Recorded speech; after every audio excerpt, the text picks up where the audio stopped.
The silver blade was already in motion when Gianna Price saw it, a blur of death aimed straight at the heart of the Vampire King, and she didn't think she just moved.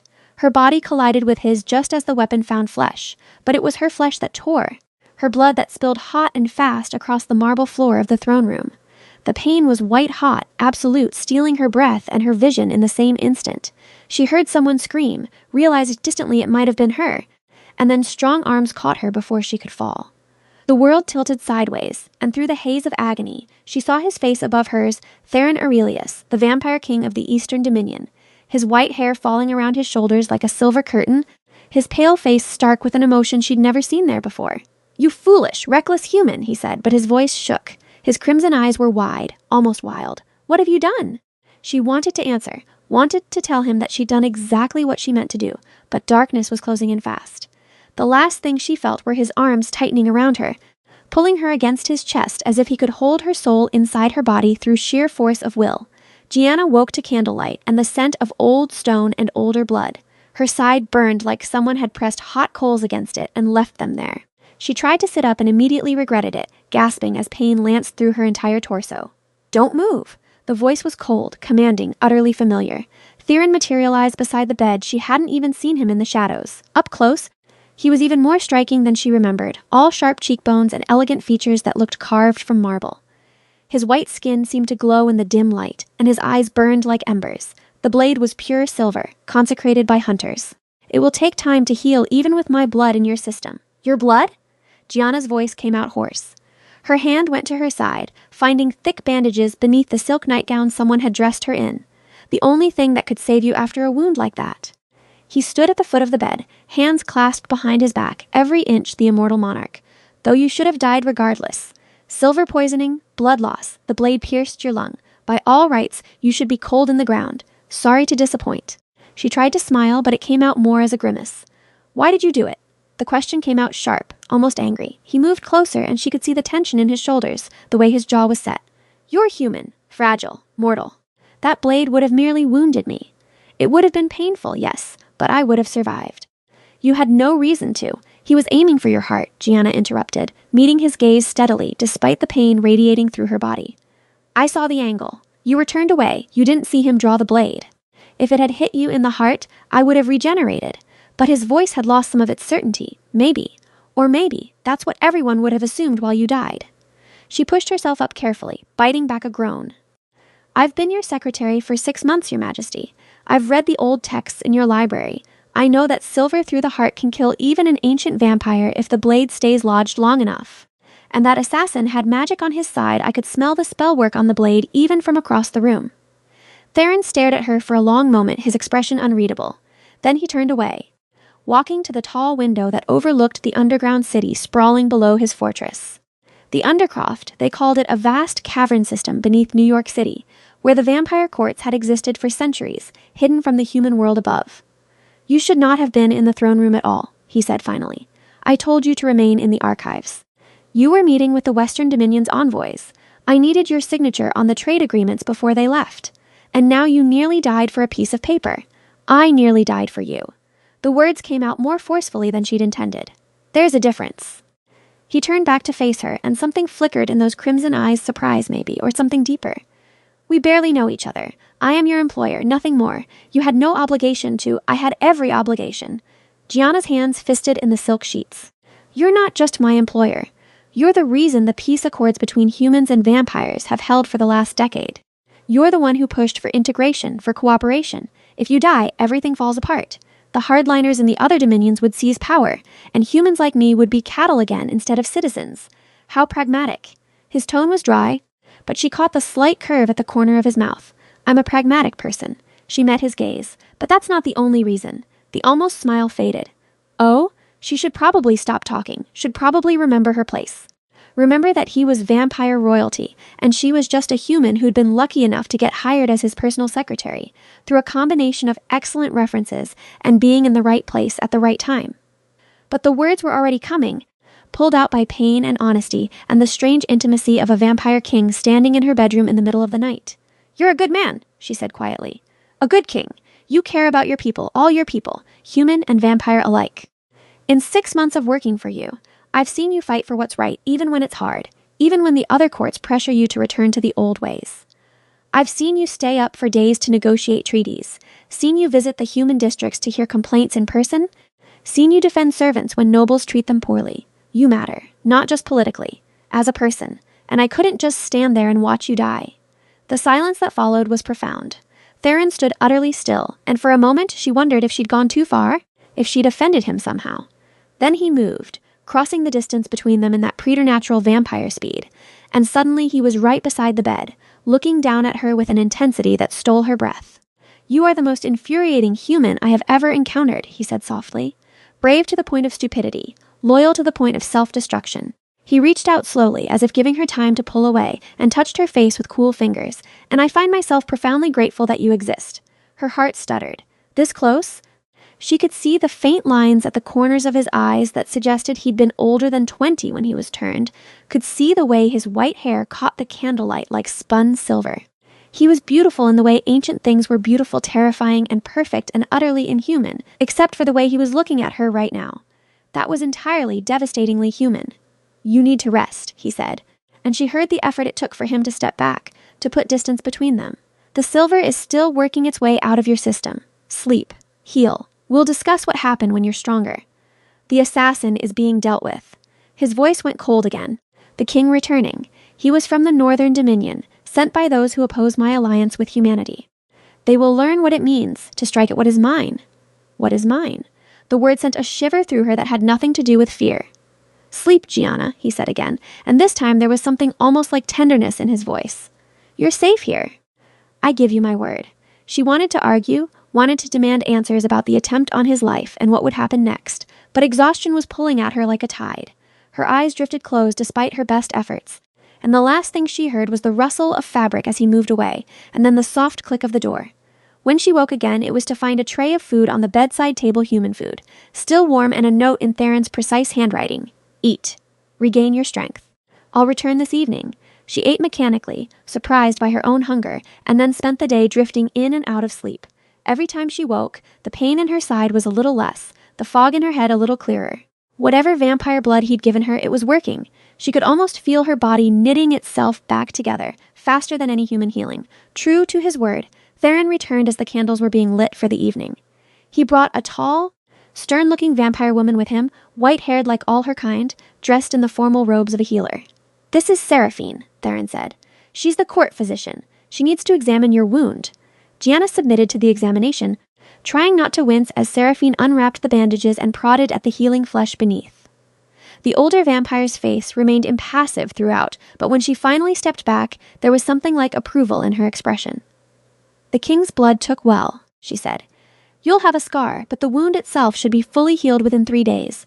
Remarkable for a human." She glanced at Theron. "You gave her quite a lot of your blood, Your Majesty." "I gave her what was necessary to save her life." His tone brooked no argument. Seraphine inclined her head. "Of course. I'll prepare some salves to ease the residual pain."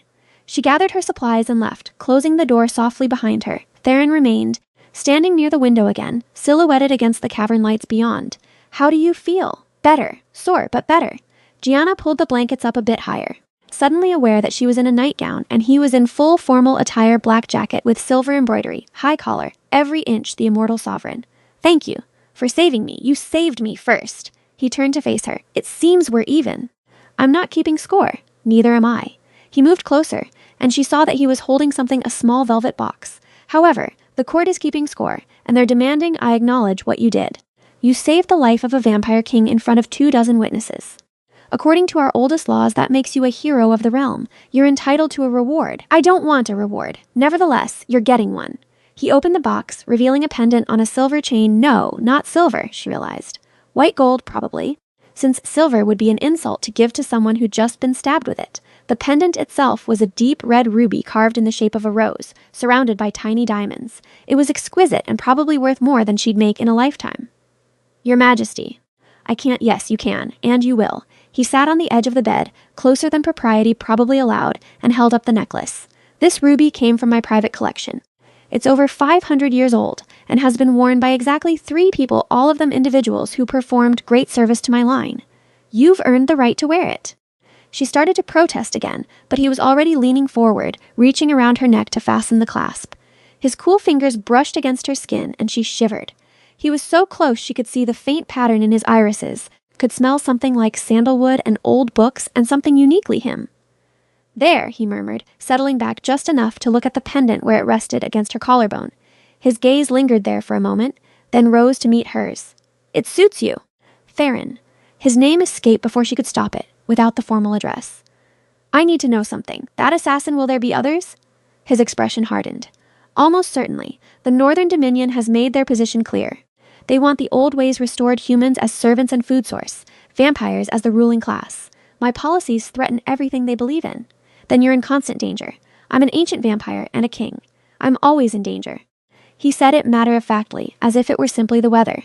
But you're not trained for this, Gianna. You're a secretary, not a bodyguard. What you did was brave, but it can't happen again. I won't have your death on my conscience. And I won't stand by and watch you die when I could prevent it. She lifted her chin. I'm not asking your permission. Something flashed in his eyes, anger maybe, or frustration, or something else entirely. You're impossibly stubborn, so I've been told. And completely infuriating. Also not the first time I've heard that, and I find myself entirely unable to stay away from you. The words came out rough, almost reluctant, and the air between them suddenly felt charged with something electric. Do you understand what I'm saying? Her mouth went dry. I think so. Then let me be clearer. He reached out, his hand cupping her face with a gentleness that seemed at odds with his predatory nature. From the moment you walked into my throne room 6 months ago for your interview, I've been drawn to you. Your intelligence, your courage, the way you look at me like I'm simply a man rather than a monster. I've tried to maintain distance, tried to remember that you're human and mortal and fragile, that there are 1,000 reasons why this is impossible. But when I saw that blade hit you, when I saw your blood on the floor, he broke off, and she saw his hand was trembling slightly. I realized that I've been lying to myself, he continued, because the thought of a world without you in it is unbearable. And that's terrifying, Gianna, because you are mortal and fragile, and there are enemies who would use you against me without hesitation. But I find I don't care anymore. He stopped, jaw working. Tell me you feel something too. Tell me I haven't imagined the way you look at me sometimes. She should say no. Should tell him this was impossible, that he was right about all the reasons they couldn't be together. Should remember that she was human and he was a vampire king, and the gulf between them was vast and unbridgeable. Instead, she said, I think I started falling in love with you about 3 months ago, when you spent an entire night helping me organize the archives even though you're a king, and could have just ordered someone else to do it. And I've been trying to convince myself I imagined it ever since. The smile that crossed his face was radiant, transforming him from regal and remote to something warmer, more alive than she'd ever seen him. Then we're both fools, apparently. He leaned in slowly, giving her every chance to pull away, and pressed his lips to hers. The kiss was gentle, almost chaste, but she felt it down to her bones. His mouth was cool against hers, but not unpleasantly so. And when she reached up to thread her fingers through his hair, he made a low sound in his throat that was entirely inhuman and entirely wonderful. When he pulled back, his eyes had darkened to a deeper crimson, and there was hunger there, but it was controlled, leashed. You should rest, he said, though he didn't move away. You're still healing? I'm fine? Liar. But he said it fondly. Sleep, Gianna. I'll be here when you wake. Promise? I swear it on my crown and kingdom. He pressed a kiss to her forehead, then settled into the chair beside the bed, clearly intending to keep watch. Sleep. She wanted to argue, but exhaustion was pulling at her again, her body demanding time to finish healing, so she let her eyes close, and drifted off with the knowledge that the vampire king of the Eastern Dominion was watching over her, and that somehow, impossibly, he cared for her as much as she cared for him. The next few days passed in a strange sort of limbo. Gianna healed rapidly, the wound in her side closing to a pink scar that Seraphine assured her would fade further with time. Theron visited daily, sometimes multiple times, often bringing work so they could maintain the fiction that this was still just a professional relationship. But the way he looked at her, the way his hand would linger when he passed her documents, the way his voice softened when he spoke her name, all of it gave lie to the pretense. On the 4th day, she was finally cleared to leave the medical wing and return to her own quarters, a small but comfortable apartment in the administrative section of the palace. Theron insisted on escorting her personally, despite her protest that she was perfectly capable of walking on her own. I'm aware, he said dryly. Humor me. They walked through the winding corridors of the palace, past stone walls hung with tapestries depicting vampire history, past tall windows that looked out over the Undercroft's glittering cityscape. Other vampires they passed bowed to Theron and watched Gianna with undisguised curiosity, By now, everyone knew what she'd done, the human who'd saved the king's life. "They're staring," she murmured. "Let them stare. You're a hero. You've earned their respect." His hand settled on the small of her back, a possessive gesture that didn't go unnoticed by the courtiers they passed. "And anyone who suggests otherwise will answer to me." When they reached her apartment, he followed her inside, closing the door behind them. The space felt smaller with him in it. He had a presence that seemed to fill any room he occupied. She turned to face him, suddenly nervous for reasons she couldn't quite name. "Gianna," he said her name like a prayer. "We need to talk about what happens next. I know." She twisted the ruby pendant between her fingers. She'd been wearing it constantly since he gave it to her. "The court is talking. I've heard the whispers, even from the medical wing. The king is showing favor to a human. There will be consequences. Yes." He moved closer, and she caught that sandalwood scent again. "The other dominions will see it as weakness. The traditionalists in my own court will be outraged, and my enemies will try to use you against me." His hand settled on her shoulders, firm and cool through the fabric of her dress. "I can protect you, but it will mean changes. You won't be able to move freely anymore. There will be guards, restrictions. Your life will become smaller in some ways, more complicated in others. If we pursue this, if we make this real, I need you to understand what you're agreeing to. And if I say it's too much, if I say I can't live like that," pain flashed across his face, "then I'll let you go. I'll arrange for you to have a position in the human districts, above ground, far from court politics. You'll be safe and free, and I'll stay away no matter how much it costs me." His jaw clenched. "I won't trap you in a gilded cage simply because I'm selfish enough to want you near me." She studied his face, the sharp lines, the crimson eyes, the white hair that fell around his shoulders. He meant it. He would let her go if she asked, would give up his own happiness for her freedom, and that, more than anything else, made her certain of her choice. "I'm not going anywhere," she said firmly. "Yes, it will be complicated and dangerous and probably insane. But I've spent 6 months watching you carry the weight of an entire kingdom on your shoulders. I've seen how lonely you are, how isolated, even surrounded by courtiers and servants. If I can be someone who stands beside you, who makes that burden a little lighter, then I'm staying. Gianna."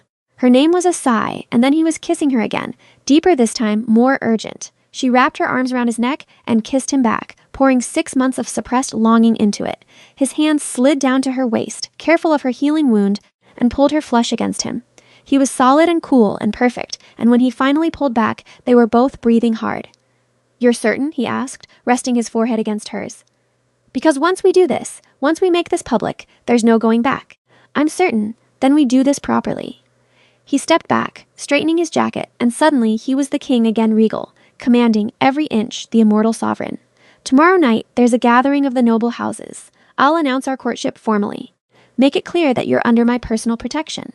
It will cause a scandal, but it will also establish that anyone who harms you is committing an act of war against the crown. Courtship." She tested the word, finding it oddly old-fashioned and entirely appropriate at the same time. "We'll do this correctly, by vampire tradition. Court you properly, with all the formality that entails. You'll be presented to society, given status and title." He reached out, tucking a strand of hair behind her ear. "And when we're ready, if we're ready, we'll make it permanent. Permanent, as in marriage, by both human and vampire law, as in you becoming my queen if you'll have me." He said it calmly, as if he were proposing a simple business arrangement, rather than something that would shake the foundations of vampire society. "I know it's too soon to speak of such things. We've only just acknowledged what's between us. But I want you to know my intentions from the start. I don't do anything halfway, Gianna. When I commit to someone, it's forever. Literally, in my case." Her heart was racing. "You're talking about turning me, making me vampire. Eventually, if you choose it. Not now, that decision requires time and careful thought. But yes, I'm offering you eternity if you want it." His expression softened. "Or I'm offering you whatever time we have. If you prefer to remain human, I won't force immortality on you. But I needed you to know that I'm not interested in a brief affair or a casual dalliance. I want everything, or I want nothing." She should probably be terrified, should probably run screaming from the intensity of what he was offering. Instead, she felt a strange sort of calm settle over her. This was right. Impossible, insane, but right. "Then we'd better make a good impression tomorrow night," she said. "I'll need a dress." His smile was brilliant. "I'll have the royal clothiers bring selections to you in the morning. And Gianna!" He caught her hand, pressing a kiss to her knuckles. "Thank you for taking that blade, for staying, for choosing me, always," she said, and meant it. The next evening, Gianna stood in front of the full-length mirror in her apartment and barely recognized herself. The dress the clothiers had brought was a masterpiece, deep crimson silk that matched the ruby pendant at her throat, with off-the-shoulder sleeves and a fitted bodice that flowed into a full skirt. They'd styled her dark hair in an elegant updo, leaving a few curls to frame her face, and applied makeup that made her eyes look larger, more dramatic. She looked like she belonged in a vampire court, not like the daughter of a human shopkeeper from Brooklyn. There was a knock at the door, and then Theron entered without waiting for permission, a king's privilege. He stopped dead when he saw her, and the expression on his face made all the fussing and preparation worthwhile. "You're breathtaking," he said finally. He was dressed formally as well, all black except for the silver crown that rested on his white hair and the red sash across his chest that marked him as sovereign. "Every eye will be on you tonight. That's what I'm afraid of. Don't be." He crossed to her, offering his arm. "You saved my life. You've earned the right to stand at my side. Anyone who questions that will answer to me." She took his arm, drawing strength from his certainty. What should I expect? Gossip, speculation, and thinly veiled hostility from about half the nobles present. His tone was matter of fact. The other half will be scrambling to curry favor with you, hoping to use you as a route to my favor. Ignore both groups. You're there as yourself, not as a political tool. Comforting. I'll be beside you the entire time. And if anyone makes you uncomfortable, tell me immediately. The protective edge to his voice made something warm curl in her chest. "You're mine, Gianna. That means something in vampire society. It means I'll go to war for you if necessary." They made their way through the palace toward the great hall where the gathering was being held. Gianna could hear music and conversation growing louder as they approached, and her nervousness increased with every step. Then they were at the entrance, and the guards were pulling open the massive doors, and there was no more time for doubt. The great hall fell silent as they entered. It was a vast space carved from living rock, with vaulted ceilings and massive chandeliers providing warm light. Hundreds of vampires were gathered, all dressed in formal finery, all with that characteristic white skin and hair that marked their kind, and every single one of them was staring at Theron and the human woman on his arm.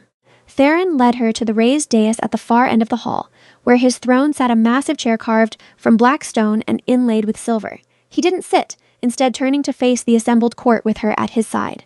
"Lords and ladies of the Eastern Dominion." His voice rang out, commanding immediate attention. "I'm sure you've all heard about the assassination attempt 5 days ago. What you may not know are the full details. This woman, Gianna Price, threw herself in front of a silver blade meant for my heart. She took a wound that would have killed most humans, and she did it without hesitation, asking nothing in return."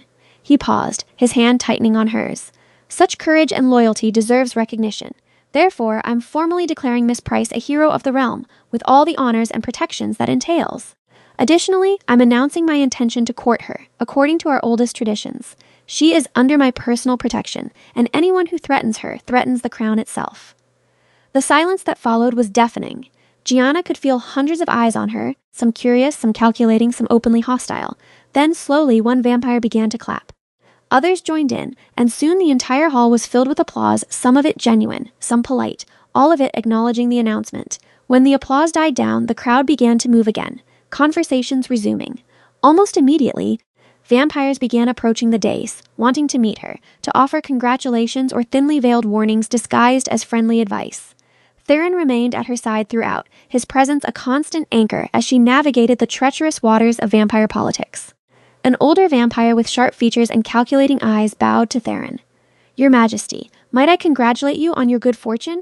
Though I wonder, has the human been informed of the risks of courting a vampire king, the enemies such a position brings?" "Miss Price is quite aware of the dangers," Theron said coolly. "She proved her courage when she saved my life. Or were you not present to witness it, Lord Cassius?" The vampire's smile didn't reach his eyes. "I was present, though some might argue that a human taking a blade for a vampire suggests either great bravery or great foolishness. Time will tell which." "Time has already told," Gianna said, surprised by the steadiness of her own voice. "I'm still alive, and so is His Majesty. That seems like a successful outcome to me." Several nearby vampires laughed, and Lord Cassius's smile became slightly more genuine. "Well spoken. Perhaps you'll survive the court after all, Miss Price." He bowed again and moved away. "He'll be trouble," Theron murmured in her ear. "He's allied with the Northern Dominion and opposed to my reforms. Watch out for him." Noted. More vampires approached Lady Meredith, who seemed genuinely warm and welcoming. Duke Valorian, who looked Gianna up and down like she was a puzzle to be solved. Countess Ravenna, who barely concealed her disdain for the human interloper. Gianna met them all with polite calm, following Theron's lead, trying not to show how overwhelming it all was. Finally, after what felt like hours, the formal portion of the evening ended and the gathering transitioned to dancing. Theron led her onto the floor as the musicians struck up a waltz, one hand settling at her waist, the other taking hers. "You're doing beautifully," he said as they began to move. He was an excellent dancer, guiding her through the steps with preternatural grace. "Half the court is enchanted by you, and the other half is reassessing their opinions. And the ones who want me dead are keeping their thoughts to themselves for now, which is the best we can hope for." He pulled her slightly closer. "I won't lie to you, Gianna. This won't be easy. There will be challenges, threats, attempts to undermine us. But I meant what I said. I'll protect you with everything I have. I know." She looked up at him, at the face she'd come to know so well over the past months. "I trust you." Something shifted in his expression, becoming almost vulnerable. "I've lived for over 800 years, and I'm not sure anyone has ever said that to me, and truly meant it." "Then they were fools." He laughed, the sound rich and warm. "You're extraordinary. Do you know that?" Before she could answer, there was a commotion near the entrance to the hall. The music stopped abruptly, and the crowd parted to reveal 3 vampires striding toward the dais. They were dressed in the dark blue and silver of the Northern Dominion, and their expressions were hard, unfriendly. Theron's entire demeanor changed in an instant. He became the king again, cold and commanding, positioning himself slightly in front of Gianna. "Lord Draven, to what do I owe the honor of this unannounced visit?" The lead vampire, Lord Draven, apparently stopped at the base of the dais. He was tall and angular, with the same white hair and pale skin as all vampires, but there was something cruel in his features. "I bring a message from King Alaric of the Northern Dominion. He wishes to express his disappointment regarding your recent announcement." "My courtship is hardly the business of the Northern Dominion, isn't it?" "You're a vampire king, your majesty. Your choice of consort affects all the dominions, and choosing a human making a mortal your queen, it's an insult to our kind. It suggests that we are no different from them, that our superiority is a lie." Murmurs ran through the crowd. Gianna felt her heart racing, but she forced herself to stand straight, to meet Lord Draven's gaze without flinching. "The only insult here is your presumption," Theron said, his voice dropping to a dangerous register.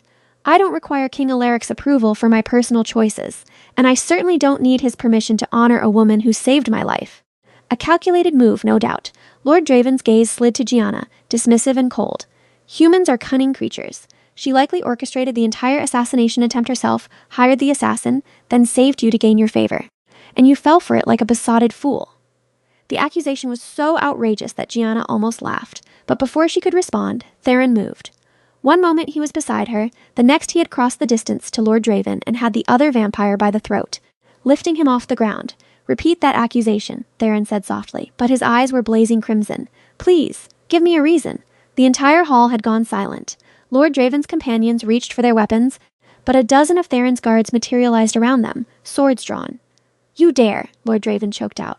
"I'm an envoy. I have diplomatic immunity. You have diplomatic courtesy, which you've forfeited by slandering my intended queen in my own hall." Theron's grip tightened. "Here's what's going to happen. You're going to return to King Alaric and deliver a message from me. Tell him that Gianna Price is under my protection, and any move against her will be considered an act of war.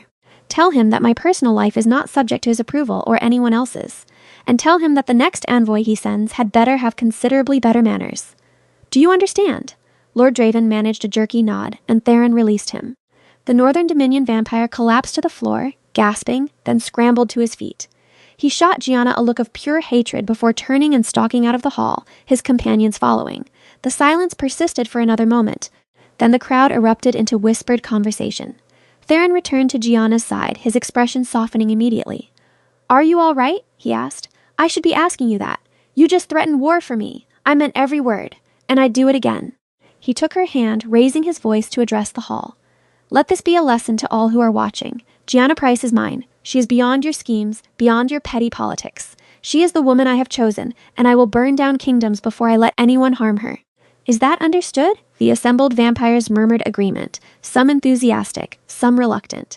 But all of them understood. The vampire king of the Eastern Dominion had drawn a line in the sand, and everyone knew it. The gathering broke up shortly after, nobles filing out in groups, still whispering about what they'd witnessed. Theron escorted Gianna back to her apartments, his hand never leaving the small of her back. "That could have gone better," he said once they were alone. "You nearly started a war." "I nearly strangled an insufferable diplomat. Not quite the same thing." He turned to face her, reaching up to cup her cheek. "I'm sorry you had to witness that. Court politics are ugly. I can handle ugly." She leaned into his touch. "But Theron, he wasn't entirely wrong. This is going to cause problems between the dominions. King Alaric isn't going to let this go. Alaric has been looking for an excuse to challenge me for years. My courtship of you is simply the latest grievance. If it wasn't this, it would be something else: my human integration policies, my reforms to the blood laws, my refusal to return to the old ways. His thumb stroked across her cheekbone.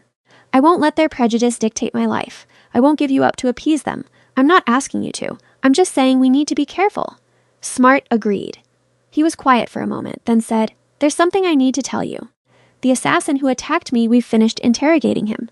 He was hired by a faction within the Northern Dominion, nobles who want to overthrow Alaric and install a hardline regime. They targeted me because they see my alliance with humanity as the biggest obstacle to their plans. So killing you would destabilize the Eastern Dominion and eliminate the primary supporter of human-vampire integration. Exactly. And now that I've publicly claimed you as my intended, you're a target too. If they can't kill me directly, they'll try to hurt me by hurting you. The words should have terrified her. Instead, she felt a strange sort of calm. Then I'll need to learn to defend myself. Properly. He blinked. I'm sorry? I got lucky with that blade. I saw it coming and I reacted. But next time, I might not be so fortunate. If I'm going to survive in this world, I need training. Combat training, magical defenses, whatever it takes. She met his gaze steadily. I'm not going to be a liability, Theron. I'm going to be an asset. Teach me. Or find someone who will. For a moment, he just stared at her. Then that brilliant smile crossed his face again. You continue to surprise me. Very well. Tomorrow, I'll introduce you to my weapons master. She's the finest fighter in the Dominion. If anyone can teach you to survive, it's her, Seraphine. She was a warrior before she became a healer. Still is, when the occasion calls for it. He leaned down, pressing a soft kiss to her lips. You're going to be magnificent. You already are. She kissed him back, losing herself in the feel of him for a moment. When they finally parted, she was breathless. You should go, she said reluctantly. It's late, and we both have responsibilities tomorrow. I should, he agreed, but didn't move. Though I find myself increasingly reluctant to leave you, even knowing you're safe behind locked doors with guards outside. I'll be fine. Go run your kingdom, demanding woman. But he said it with affection. He kissed her once more, then headed for the door. At the threshold, he paused and looked back. Gianna? I'm glad you threw yourself in front of that blade. Not because I wanted you hurt, but because it brought us here. To this, me too, she said softly. When he left, she touched the ruby pendant at her throat and smiled. Her life had just become infinitely more complicated and dangerous, but for the first time in years, she felt like she was exactly where she was supposed to be. The next morning, Gianna met Seraphine in the palace training grounds, a vast underground space with high ceilings, padded floors, and racks of weapons lining the walls. The vampire healer had traded her formal robes for practical fighting leathers, and there was something predatory in the way she moved. His Majesty tells me you want to learn combat, Seraphine said, circling Gianna like a cat sizing up prey. Why? Because I need to be able to protect myself and him. You're human. Slow, weak, fragile. You'll never be able to match a vampire in combat. Then I'll learn to be smart instead of strong. I'll learn to anticipate, to use surprise and tactics. I'll learn whatever I need to survive. Gianna met the older vampire's gaze steadily. I'm not afraid of hard work. Seraphine studied her for a long moment, then nodded. Good. Fear makes students hesitant. Hesitation gets you killed. She moved to the weapons rack, selected 2 wooden practice swords, and tossed one to Gianna. We'll start with basics. Show me your stance. The next 2 hours were grueling. Seraphine put Gianna through drill after drill, correcting her form, pushing her past exhaustion. The vampire was merciless but not cruel, demonstrating each move before requiring Gianna to replicate it. By the end of the session, Gianna was drenched in sweat and shaking with fatigue. You have potential, Seraphine said as Gianna collapsed onto a bench. Raw, unrefined, but it's there. You move well for a human, and you're not afraid to commit to a strike. We'll train every morning. Within a few months, you should be competent enough to hold off a single attacker for at least a minute or two. Only a minute or two. Against a vampire, that's actually impressive for a human. Use that minute to run, to call for help, to reach a weapon. Fighting fair is for fools. Fighting to survive is for the wise. Seraphine offered her a hand up. The king cares for you. I can see it in the way he looks at you, the way he speaks your name. So I'll train you properly. Not as a favor to you, but as a gift to him. He's a good king. He deserves someone who won't be a constant liability. Thank you, Gianna said. I think. Seraphine's smile was sharp. You're welcome. Now go bathe. You smell like human sweat, and it's unpleasant. Gianna laughed despite herself and headed back to her apartments. As she walked, she passed other members of the court, and she noticed that the way they looked at her had changed. After last night's gathering, she was no longer just the human secretary. She was the king's chosen, and that meant something. The days that followed fell into a pattern. Mornings with Seraphine, learning to fight, to defend, to survive. Afternoons working alongside Theron, managing the endless paperwork and negotiations that came with ruling a kingdom.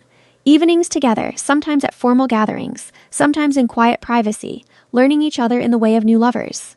She learned that Theron had been a prince before he was turned, the son of a minor noble in medieval Hungary, that he'd been changed against his will during a war, left to figure out his new nature alone, that he'd spent centuries fighting his way up through vampire society until he'd finally claimed dominion over the Eastern territories, that he'd seen empires rise and fall, had witnessed humanity's evolution from feudal peasantry to modern civilization. He learned that she'd grown up the daughter of shopkeepers, had put herself through college working 3 jobs, had dreamed of being a historian before deciding that archival work was more practical, that she'd lost her mother to cancer 3 years ago and her father still ran the shop in Brooklyn, proud of his daughter even if he didn't fully understand her work, that she'd always been drawn to the gothic and mysterious, which was probably why she'd applied for a position in the vampire courts in the first place. They learned each other's habits and quirks, the way Theron would absently play with his hair when he was thinking, the way Gianna would chew her lip when she was nervous, the way they both preferred to work in comfortable silence rather than fill the air with meaningless chatter, the way they could communicate entire conversations with just a look across a crowded room. 3 weeks after the gathering, Theron invited Gianna to his private quarters for the first time. The rooms were at the very top of the palace, carved into the cavern ceiling, with windows that looked out over the entire Undercroft. The space was surprisingly warm despite the stone walls. There were tapestries and carpets, shelves overflowing with books, comfortable furniture that looked well used.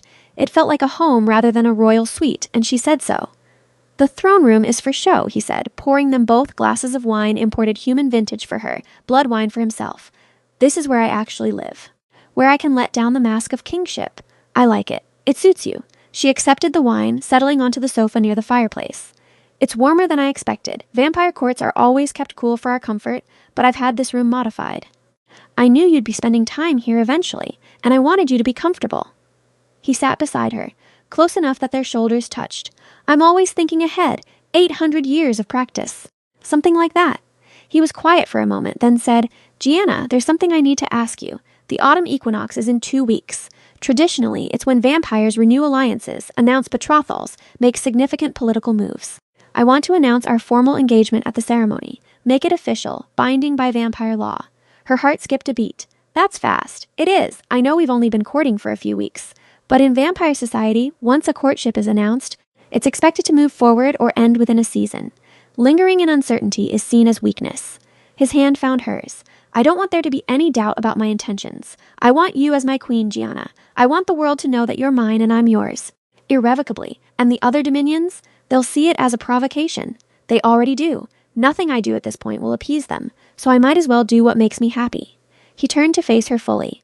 "But this is your choice. If you need more time, we'll find a way to manage the politics. I won't rush you into something you're not ready for."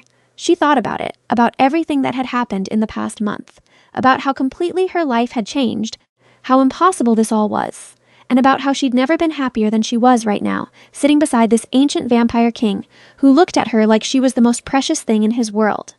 "Yes," she said. "Let's announce our engagement at the equinox." The joy that lit up his face was worth every risk, every danger. He pulled her into his arms, kissing her with an intensity that stole her breath. When they finally broke apart, they were both smiling. "I have something for you," he said, reaching into his jacket and pulling out a small box. Inside was a ring white gold with a band of rubies and diamonds that matched her pendant. "It was my mother's. She wore it when she was queen, before she died. It's been in my possession for 800 years, waiting for the right person." He slipped it onto her finger, and it fit perfectly. "It's beautiful," she whispered. "So are you." He kissed her again, softer this time. "You've made me happier than I've been in centuries. I hope you know that. Good. Because you've done the same for me." They spent the rest of the evening talking, planning, dreaming about a future that should have been impossible but somehow felt inevitable. When Gianna finally returned to her own quarters in the early hours of the morning, she was exhausted but glowing. The 2 weeks leading up to the autumn equinox passed in a blur of preparations. There were dress fittings, another crimson gown, even more elaborate than the first, with a train that seemed to go on forever. There were meetings with various nobles and dignitaries who wanted to gauge her suitability as future queen. There were lessons in vampire protocol, in the complex hierarchies and customs that governed immortal society. And through it all, there was Seraphine's relentless combat training. Gianna was improving rapidly, her human flexibility and determination compensating for her lack of supernatural strength.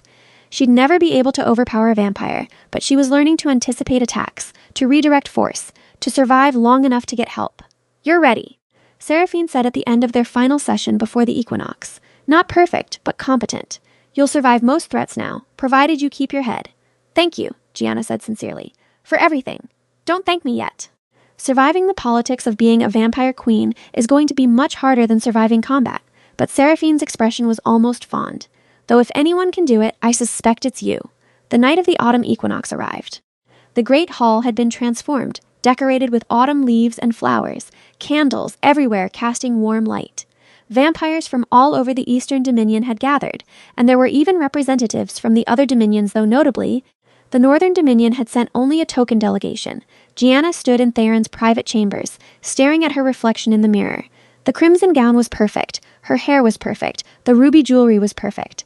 She looked like a vampire queen, regal and beautiful and utterly confident. She wished she felt as confident as she looked. "You're nervous."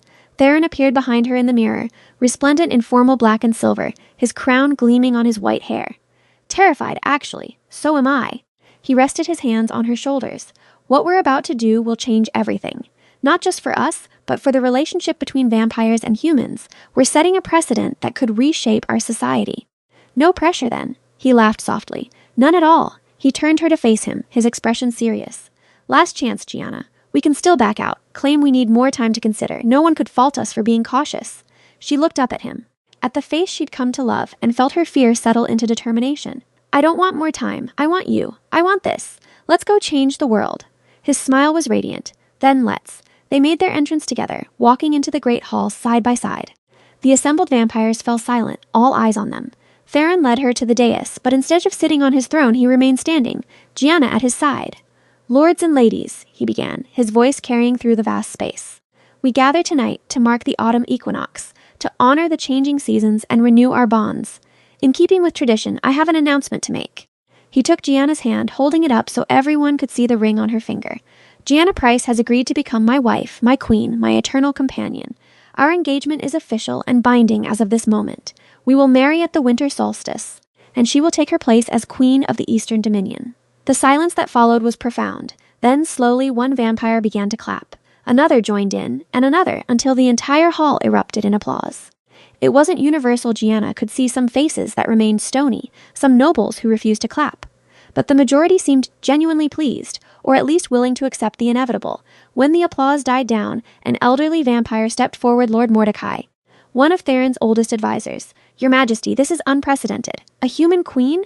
There are protocols, traditions. The council must discuss this." "The council may discuss it all they like," Theron said calmly, "but the decision is made. Gianna Price will be my queen. That is not negotiable. And what of the succession?" Another noble called out. "A human queen cannot give you vampire heirs. The throne will have no clear successor. Gianna will have the option to turn, to become vampire, if and when she chooses. As for succession, I've ruled for 200 years, and I intend to rule for 200 more. There's time to address that question." His hand tightened on Gianna's. "Anyone who has a problem with my decision is welcome to challenge me for the throne. You all know how that works." No one stepped forward. Despite the grumbling, despite the clear disapproval from some quarters, no one was willing to directly challenge the Vampire King in his own hall. The ceremony continued, but Gianna was barely aware of it. She smiled and nodded at the appropriate times, accepted congratulations from nobles who approached the dais, played the part of gracious future queen. But inside, she was thinking about what Theron had said, the option to turn, to become vampire. It was something they discussed in abstract terms, but suddenly it felt very real. If she married Theron, if she became queen, she would eventually need to make that choice. Remain human and age while he stayed eternally young? Or accept the vampire's gift, give up her mortality, and become something else entirely? Later, when the formal ceremony was over and the gathering had transitioned to celebration, Theron pulled her aside into a private alcove. "You've been quiet," he said. "What are you thinking? About what you said, about me turning?" She met his gaze. "Is that what you want? For me to become vampire?" He was silent for a long moment. "What I want is for you to be happy. If remaining human makes you happy, then I'll cherish whatever decades we have together and deal with the pain of losing you when your time comes." If becoming vampire is what you want, if you want eternity at my side, then I'll turn you myself and teach you everything I know about our world. His thumb brushed across her knuckles. But it has to be your choice, freely made. I won't pressure you. And I won't let anyone else pressure you either. But politically, politics can go to hell. This is your life, your humanity, your soul we're discussing. No political consideration is worth forcing you into something you don't want. She loved him so much in that moment it almost hurt. I don't know yet. What I want, I mean. The idea of living forever is both terrifying and fascinating. I need time to decide. Then take all the time you need. Years, if necessary. I'm patient. He pulled her into his arms. All that matters to me is that you're mine. However long we have, whatever form it takes, I'll be grateful for every moment. She rested her head against his chest, listening to the slow, steady beat of his heart. Yes, vampires had heartbeats slow, faint, but real. A reminder that they weren't truly undead, just changed. I love you, she said. The words felt both enormous and simple. I should have said it before now. But I love you, Theron. She felt him go still. And then his arms tightened around her. Say it again. I love you. Again. I love you, you demanding vampire. He laughed, and there was something suspiciously bright in his eyes when he pulled back to look at her. I love you too, Gianna Price. More than I thought I was still capable of loving anyone. You've made me feel human again, after 8 centuries of being a monster. You were never a monster. I am. But with you, I'm something else. Something better. He kissed her, deep and passionate, and she kissed him back, pouring everything she felt into it. When they finally broke apart, there was music playing in the great hall, and vampires were dancing. Theron pulled her back into the crowd, and they danced together, lost in each other, as the autumn equinox celebration continued around them. For one perfect moment, everything was exactly as it should be. But of course, perfect moments never last. The attack came 3 days later. Gianna was in the archives, researching historical precedents for human-vampire unions at Theron's request. He wanted to be prepared for the inevitable legal challenges to their marriage, and understanding past examples would help. She was alone except for 2 guards stationed outside the archive doors, standard security for the future queen.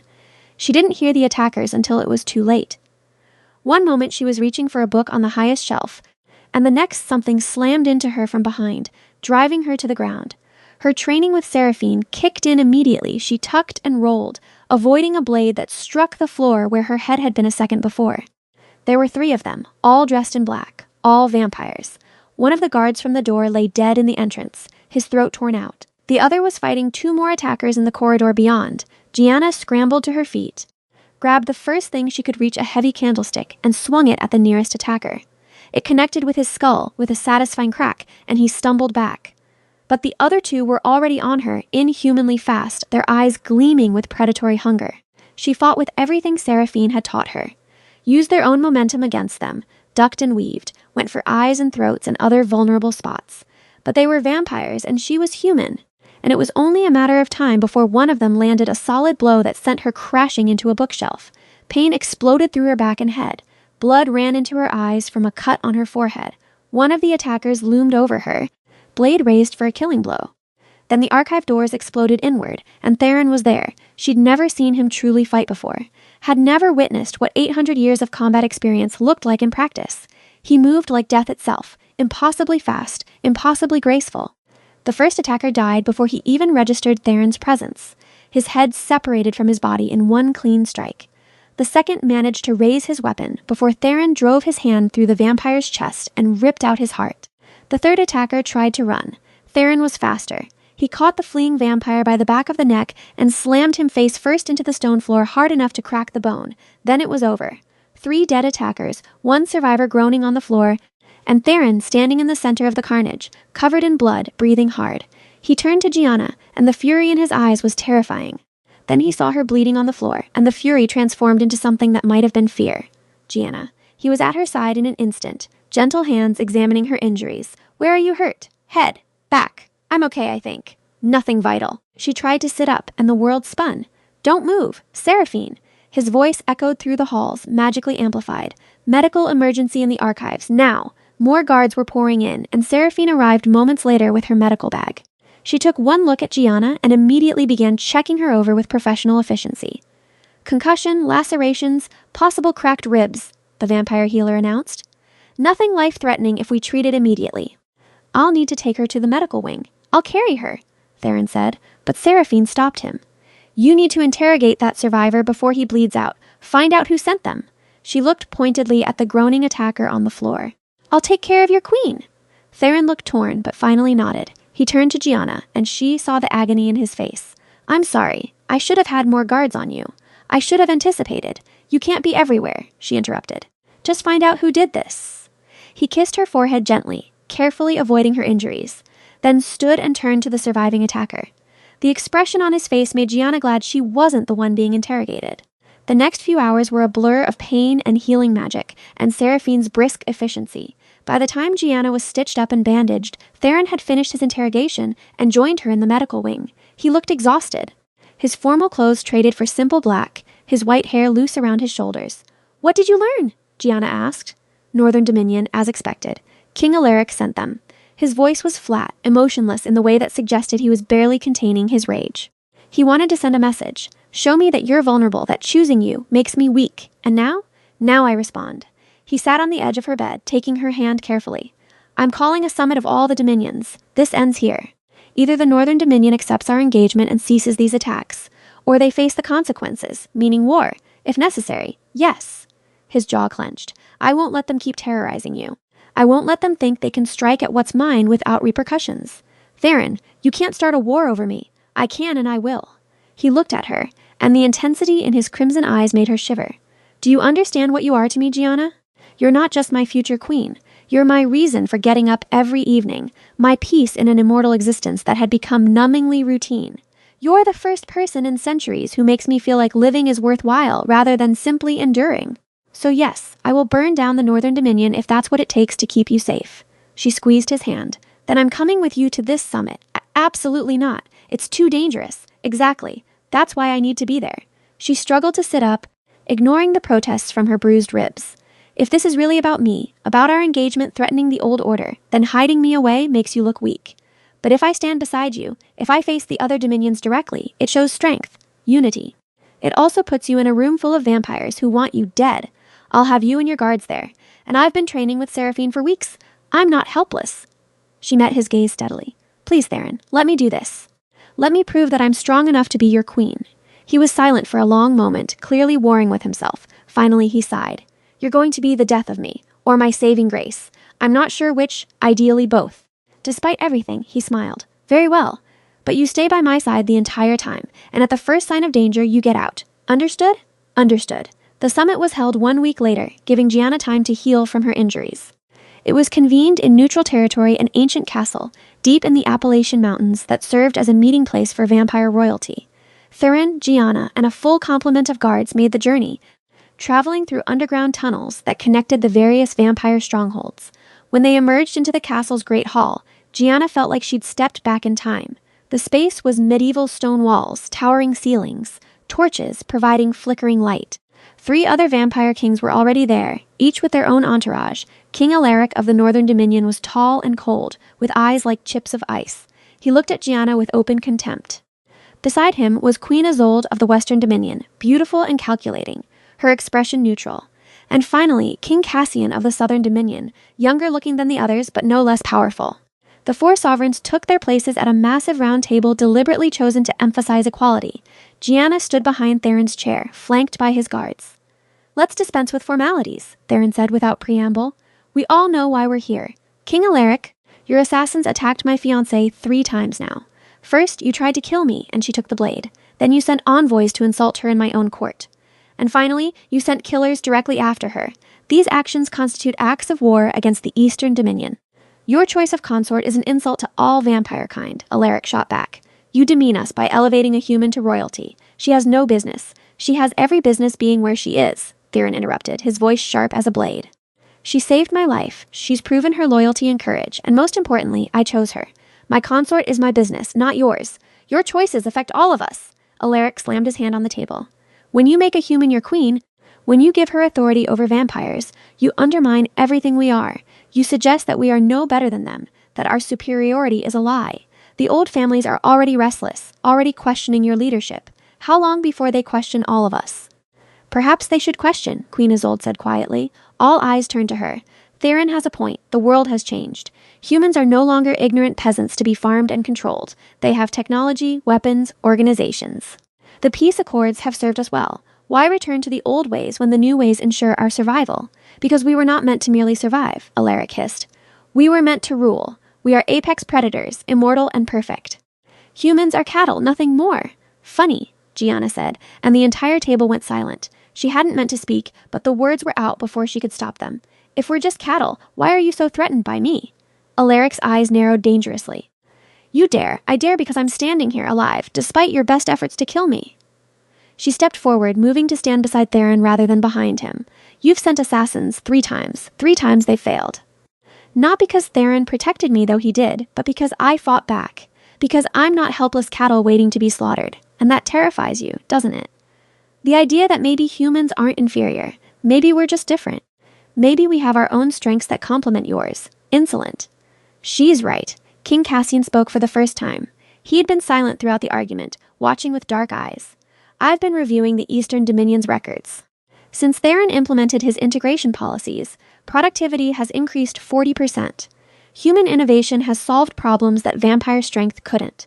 The cooperation between species has made the Eastern Dominion the wealthiest, most stable of all our territories. He looked at Alaric.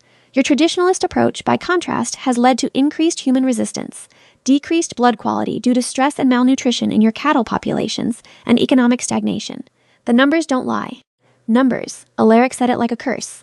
This is about more than economics. This is about pride, about heritage, about fear. Theron cut him off. You're afraid that if humans and vampires are truly equal, if we acknowledge their value, then you lose the power that comes from oppression. You're afraid that cooperation makes you obsolete. He stood, and the temperature in the room seemed to drop. But here's the reality, Alaric. My way works. My people, human and vampire alike, are thriving. Yours are stagnating. And if you continue to attack my consort, if you continue to undermine the peace, I will bring the full might of the Eastern Dominion against you. I will destroy you and install a ruler who understands that adaptation is survival. The threat hung in the air, heavy and absolute. Alaric looked around the table, clearly hoping for support from the other monarchs. But Queen Isolde remained neutral, and King Cassian looked thoughtful rather than sympathetic. You would start a civil war? Alaric asked. Vampire against vampire? The humans would seize that opportunity to destroy us all. Then don't make me start one, Theron said.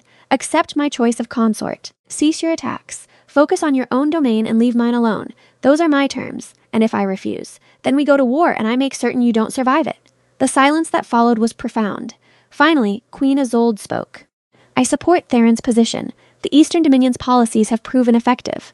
I see no reason to interfere with his choice of consort. As do I, King Cassian added. Innovation and adaptation have always been the keys to vampire survival. Theron's approach represents evolution, not degradation. I vote to accept his terms.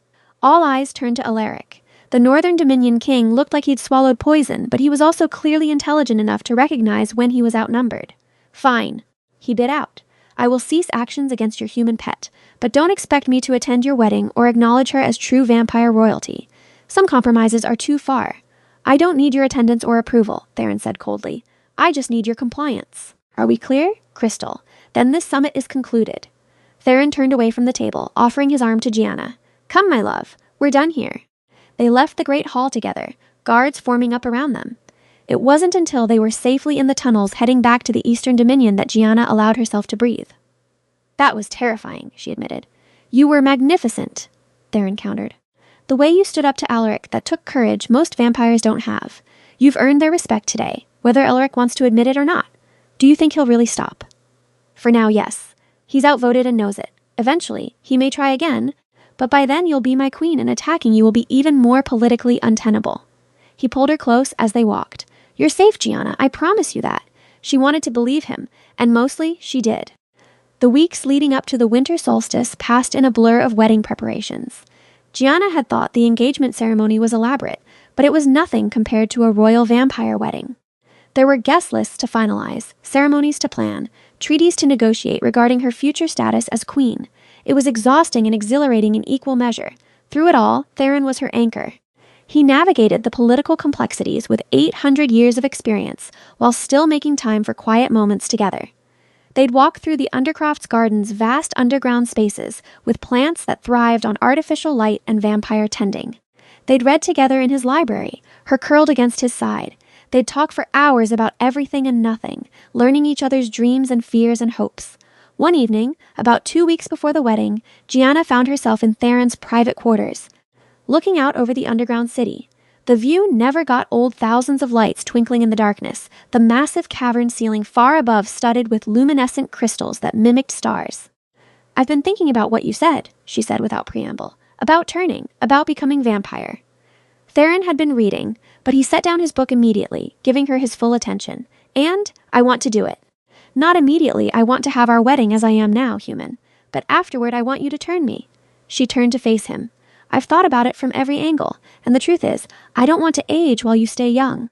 I don't want to have 50 years with you and then leave you alone again.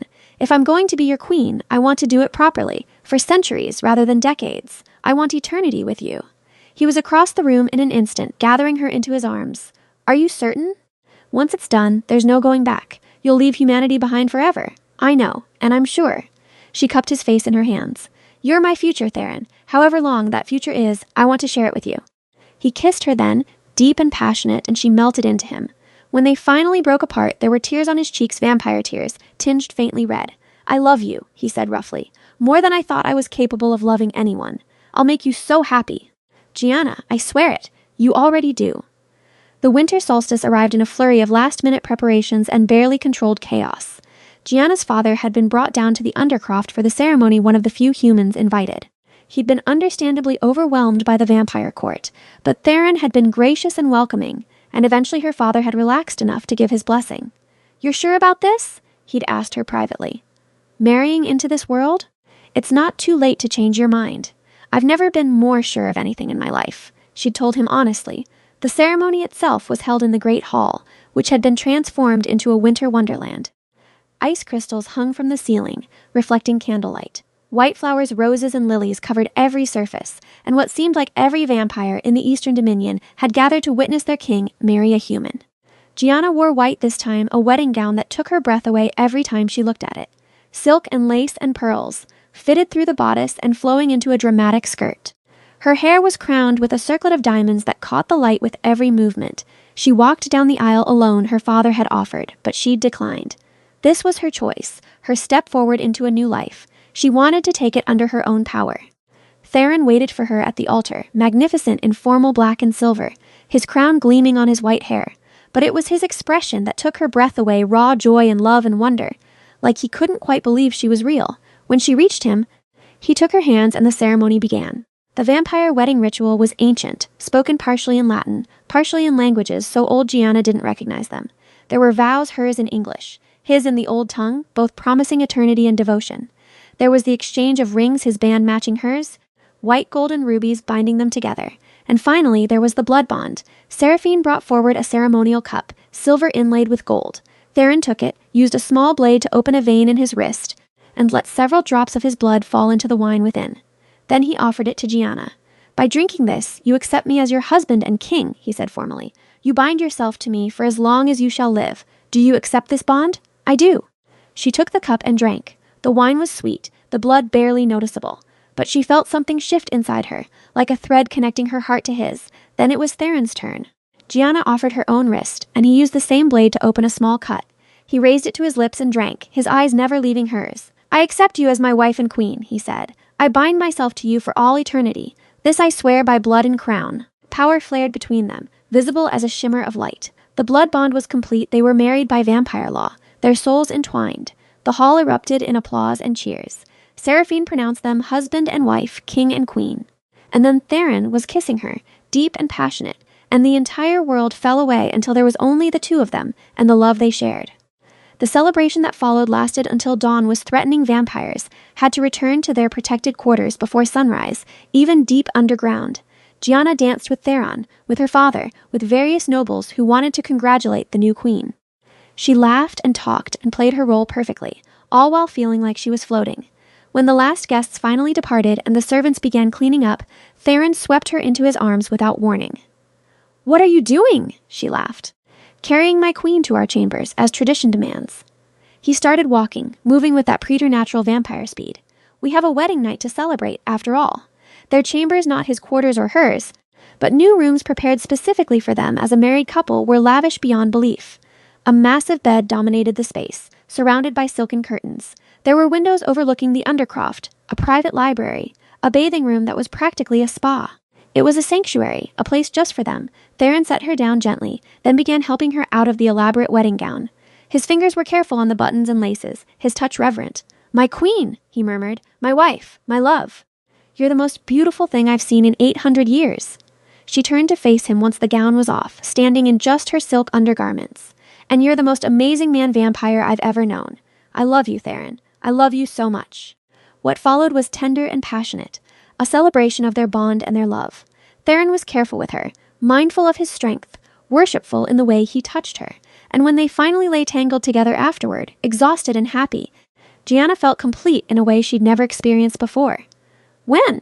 Theron asked quietly, running his fingers through her hair. "When do you want me to turn you?" "Give me a month," she said. "I want to experience this for a little while being human and your queen. Say goodbye to mortality properly. And then I'll be ready for forever." "A month," he agreed. "And then eternity." The month that followed was perhaps the happiest of Gianna's life. She settled into her role as queen, working alongside Theron to govern the Eastern Dominion. She continued her combat training with Seraphine, determined to be able to defend herself even once she had vampire strength. She visited the human districts, met with her new subjects, worked to strengthen the bonds between the species, and she spent every possible moment with Theron, storing up memories of her human life. They talked about everything: her childhood, his centuries of existence, their hopes for the future. He taught her vampire history and customs. She taught him modern technology and human culture he'd missed while being isolated in vampire society. It was perfect. And when the month was over, Gianna was ready. They decided to do it privately, just the two of them in their chambers. Seraphine was on standby in case anything went wrong, but the actual turning would be intimate, personal. "Are you frightened?" Theron asked as they sat together on their bed. "A little," Gianna admitted, "but mostly I'm excited. This is what I want, who I want to become." "It will hurt," he warned. "The venom burning through your system, changing you. It takes 3 days, and they're agonizing. I'll be with you the entire time. But I can't take away the pain. I know, I'm ready." He pulled her into his lap, positioning her so her throat was exposed. "I love you, Gianna. That won't change no matter what you become. I love you too. Now do it. Make me yours. Forever." His fangs, which she'd seen before, but never like this, extended, sharp and lethal. He pressed them to her throat, and she felt a moment of pressure, then burning pain as the venom entered her bloodstream. True to his word, the next 3 days were agony. Her body felt like it was on fire from the inside out, every cell being torn apart and rebuilt. She screamed until her voice gave out, thrashed until Theron had to hold her still to keep her from hurting herself. Time became meaningless, just an endless cycle of pain and darkness and brief moments of Theron's voice talking her through it. And then on the third evening, the pain stopped. Gianna opened her eyes, and the world had changed. Colors were sharper, sounds clearer. She could hear heartbeats from rooms away, could smell individual scents that would have been imperceptible before. She felt powerful, energized, like she could run for miles without tiring. She sat up and found Theron watching her from a chair beside the bed. He looked haggard, like he hadn't slept, had stayed awake the entire time watching over her. "How do you feel?" he asked carefully. She examined herself. Her skin was paler, taking on that characteristic vampire pallor. When she looked in the mirror across the room, she saw that her eyes had changed to still brown, but with a reddish tint now. Her hair had lightened several shades, heading toward the white that marked all vampires. "I feel powerful," she said, and her voice was clearer, stronger. "Is this how you feel all the time?" "More or less. The strength and speed will take time to learn to control. You're a newborn, very strong, but not very coordinated yet. It will take a few months to adjust." He stood and moved toward her slowly. Do you still know me? Sometimes newborns lose memories during the transition." "Of course I know you." She reached for him, and he was in her arms instantly. "You're Theron, my husband, my king. The vampire I fell in love with and chose to spend eternity beside." The relief on his face was profound. Thank the ancient powers. I was so afraid. She kissed him, and it was different now. She could feel his strength matching hers, could move at his speed. When they finally broke apart, they were both smiling. "Welcome to immortality, my queen," Theron said. "Welcome to forever."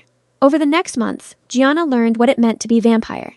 The strength and speed that let her move like quicksilver. The enhanced senses that revealed a world she'd never fully experienced as a human. The need for blood not constant or overwhelming, but definitely present. Theron taught her to feed ethically, from willing human donors who were compensated and respected rather than victims. She also learned the drawbacks. The inability to go into sunlight without protective gear and spells. The way silver burned on contact. The need to rest during daylight hours even when she wasn't tired. but these seemed small prices to pay for what she'd gained. More importantly, she grew into her role as vampire queen of the Eastern Dominion.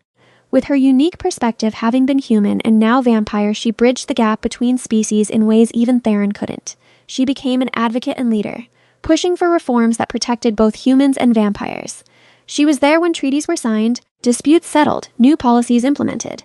And through it all, Theron was at her side. They ruled together, partners in every sense of the word. The other dominions watched and slowly, grudgingly, began to implement similar integration policies. Even the Northern Dominion, under pressure from its own human population, started to soften its stance. 5 years after their wedding, Queen Isolde visited to announce that she was also taking a human consort, a scholar who'd caught her attention. 10 years after, King Cassian followed suit, marrying a human diplomat with great fanfare. The precedent Gianna and Theron had set was reshaping vampire society slowly but surely, and through all of it, their love only grew stronger. They had forever, now literal eternity, to explore and grow and be together. They would face challenges, of course. There would always be those who opposed change, who wanted to return to the old ways. But they would face those challenges together. One evening, exactly 20 years after Gianna had first thrown herself in front of that silver blade, they stood together on the balcony of their chambers, looking out over the Undercroft. The city had grown, expanded, become even more beautiful and prosperous than before. "Do you ever regret it?" Theron asked. "Giving up your humanity? Your mortal life?" Gianna thought about it seriously before answering. "Sometimes I miss little things, the taste of certain foods that don't appeal to vampire taste buds, the warmth of sunlight on my skin, the simplicity of being ordinary." She turned to face him. "But then I look at everything we've accomplished, everything we've built together. I look at a society that's better for both humans and vampires because we had the courage to love across that divide. And I look at you, my husband, my partner, my eternal love, and I know I made the right choice." He pulled her close, resting his forehead against hers. "I spent 8 centuries alone, Gianna. 8 centuries thinking I knew what existence was, what it meant to rule and survive and endure. And then you came into my life and showed me I'd been wrong. You showed me what living really means, what love really means." "We showed each other," she corrected. "That's what makes it work. We're equals, partners. Your strength and my determination, your experience and my perspective. Together, we're unstoppable. Together," he agreed, "for eternity." They kissed as the lights of the Undercroft glittered below them, 2 souls bound by choice and love, and an impossible moment when a human woman had thrown herself before a silver blade meant for a vampire king. That single moment of courage had changed everything, had saved a life, sparked a love, and ultimately transformed an entire society. And as they stood together, king and queen, vampire and vampire, partners in every way that mattered, they knew that whatever challenges lay ahead, they would face them together. Because some bonds transcend species, transcend time, transcend everything except love itself.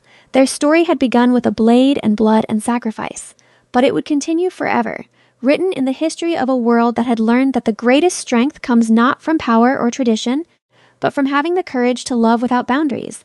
And they lived, truly lived, for all the centuries that followed, happy and whole and eternally, impossibly, perfectly together.